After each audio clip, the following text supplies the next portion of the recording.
জোশ, মানে লোক চাইছে এক্ষুনি গিয়ে ইভিএমে টিপে দিতে, কালকে ভোটটা হবে। লোক আর এক মুহূর্ত এই অপশাসন, কুশাসন, জঙ্গলরাজ রাখতে চাইছেন না। ভোটের দামামা বেজে গেছে। আজকে অবশেষে নির্বাচনের যে গ্যাজেট নোটিফিকেশন তা প্রকাশ করে দিল নির্বাচন কমিশন। এবং এই নোটিফিকেশন প্রকাশের পরে প্রাথমিক যে প্রশ্ন উঠে আসছে, সেই যে বিচারাধীন যে 60 লক্ষ ছিল তাদের ভবিষ্যৎ কি হলো, কত লক্ষ নাম সেখান থেকে বাদ গেল এবং কত লক্ষ নাম চূড়ান্ত ভোটার তালিকায় যোগ হলো, সেই প্রশ্নই কিন্তু আমি জানি আপনাদের মনেও যাচ্ছে।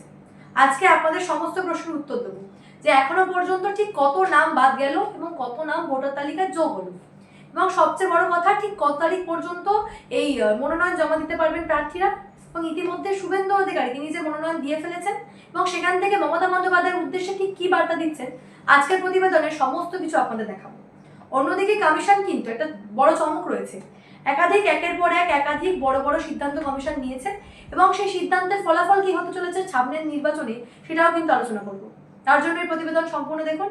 নমস্কার, আমি সানিয়া দা নিউজ বাংলায় আপনাদের সকলকে স্বাগত।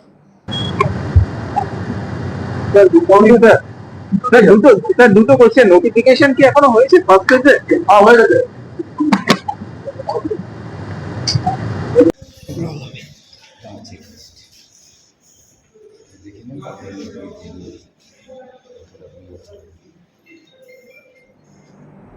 অবশেষে প্রকাশ পেল সামনে 26-এর নির্বাচনের গ্যাজেট নোটিফিকেশন। গ্যাজেট নোটিফিকেশন প্রকাশের অর্থই হলো আজকে থেকে প্রার্থীরা নিজের নিজের আসনে মনোনয়ন জমা দিতে পারবে। এবং একটা বিষয় পরিষ্কার, প্রথম দফায় যে 152টা কেন্দ্রে নির্বাচন রয়েছে, সেই 152টা বিধানসভা কেন্দ্রের প্রার্থীরা আজকে থেকেই তাদের ইচ্ছা মতো গিয়ে মনোনয়ন জমা দিতে পারবে এবং আগামী 6 এপ্রিল পর্যন্ত এই মনোনয়ন জমা দেওয়ার শেষ তারিখ রয়েছে।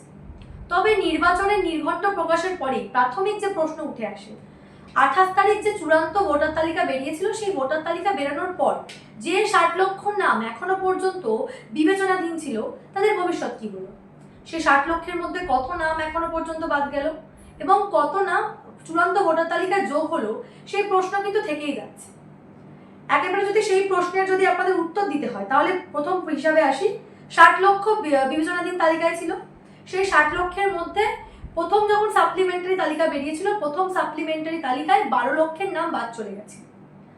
গতকাল রাত 12টায়, একেবারে রবিবার রাত 12টায় আবারও চতুর্থ সাপ্লিমেন্টারি তালিকা বের করেছে নির্বাচন কমিশন এবং সেই চতুর্থ সাপ্লিমেন্টারি তালিকার হিসাব যা বলছে, এখনো পর্যন্ত 60 লক্ষের মধ্যে 42 লক্ষের নামের নিষ্পত্তি হয়েছে এবং সেই 42 লক্ষের মধ্যে 18 লক্ষ নাম বাদ চলে গেছে। কার্যত বলা যেতে পারে প্রথম দিন একেবারে যখন 28 তারিখ চূড়ান্ত ভোটার তালিকা বেরিয়েছিল, সেখানে যে হিসাবটা ছিল, সেই 28 তারিখ পর্যন্ত মোট 63,66,952 জনের নাম ভোটার তালিকা থেকে বাদ গেছিল। ঠিক 28 তারিখের পর এক এক করে সাপ্লিমেন্টারি তালিকা বেরোনোর কথা ছিল। এই যে 60 লক্ষ বিবেচনাধীন ছিল তাদের মধ্যে থেকে প্রথমেই যেমনটা দেখা গেছিল 12 লক্ষ বাদ চলে গেছিল, পরবর্তীতে বাদ গেল আরো 6 লক্ষ এবং এখনো পর্যন্ত মোট 42 লক্ষের নিষ্পত্তি হয়েছে।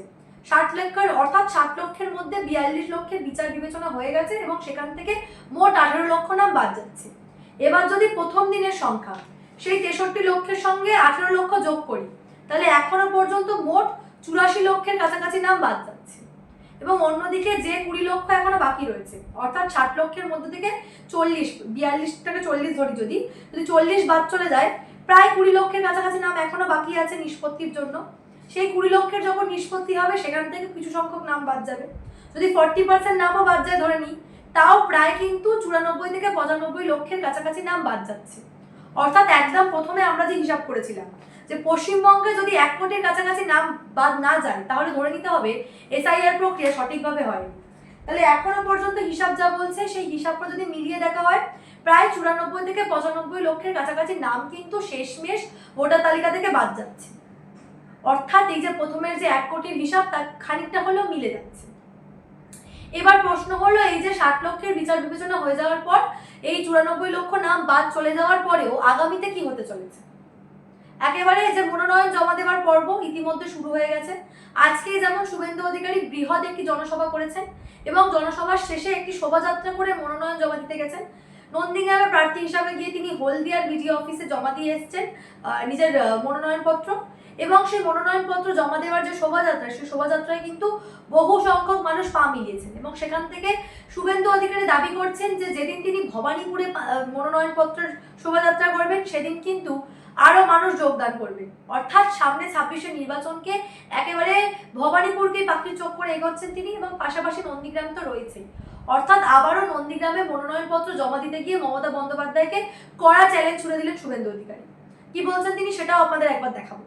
নন্দীগ্রামে আমি আপনাকে বলবো 21-এ কিছুটা ভোটের পাটিগণিতের হিসাবে টাপ ছিল, কারণ তখন নন্দীগ্রামে 64,000 মুসলিম ভোট ছিল, আর মমতা ব্যানার্জি মুসলিমদেরকে ভুল বুঝিয়েছিলেন, সিএকে এনআরসি বলেছিলেন। আজকে মুসলিমরা বুঝে গেছে যে মোদিজি আছেন, সুশাসন সুরক্ষা তারা পাবেন। অতএব আজকে মুসলিমরা ওদের চক্করে পড়ছে না, আর হিন্দুরা আরও ঐক্যবদ্ধ হয়েছেন। তাই নন্দীগ্রাম এখন অনেক সহজ। আর ভোটের পাটিগণিতের হিসাবে এসআইআরের পরে ভবানীপুর তো বিজেপির আবার হয়ে গেছে। ভবানীপুর বিজেপির প্রথম নয়, আমি জিতলে প্রথমবার জেতা হবে না। 2014 সালে যখন মোদিজি প্রথম প্রধানমন্ত্রী হয়েছিলেন, তথাগত রায় দক্ষিণ কলকাতায় প্রার্থী ছিলেন, তখন কিন্তু ভবানীপুর বিধানসভায় বিজেপির লিড হয়েছিল 2000-এর বেশি।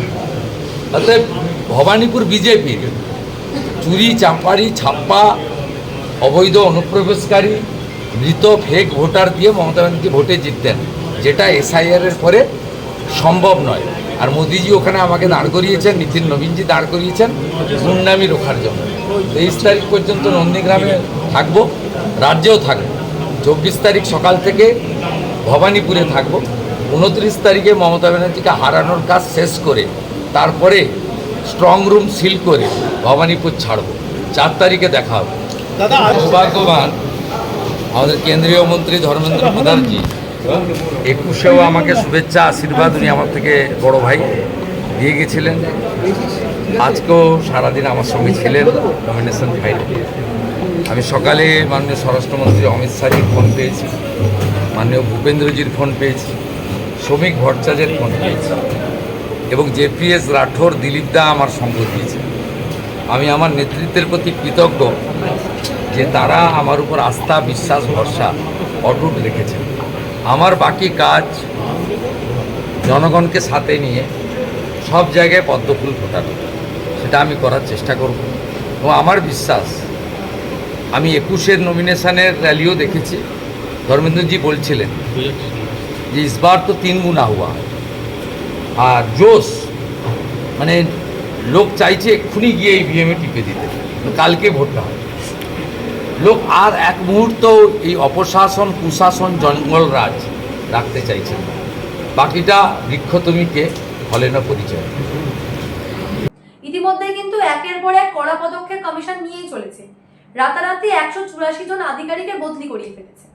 যদি হিসাবটা আপনাদের বলি, 173 জন থানার আইসি এবং ওসিকে বদলি করেছে রবিবার রাতের মধ্যে, এবং রবিবার দুপুরের মধ্যে 83 জন বিডিওকে বদলি করে ফেলেছে নির্বাচন কমিশন। মোট যদি যোগ করা হয় 184-র কাছাকাছি আধিকারিককে রাতারাতি বদলি করে দিয়েছে নির্বাচন কমিশন। তবে সেটা কি আমাদের রাজ্য সরকার মেনে নেবে? রীতিমতো কল্যাণ বন্দ্যোপাধ্যায় চলে গেছেন কোর্টে। হাইকোর্টে ছুটে গিয়ে বিচারপতি সুজয় পালের বেঞ্চে তিনি মামলা করেছেন যে কি করে কমিশন রাতারাতি এতগুলো আধিকারিকের বদলি করতে পারে। সেই মামলা এখনো বিচারাধীন, দেখা যাক কি হয়।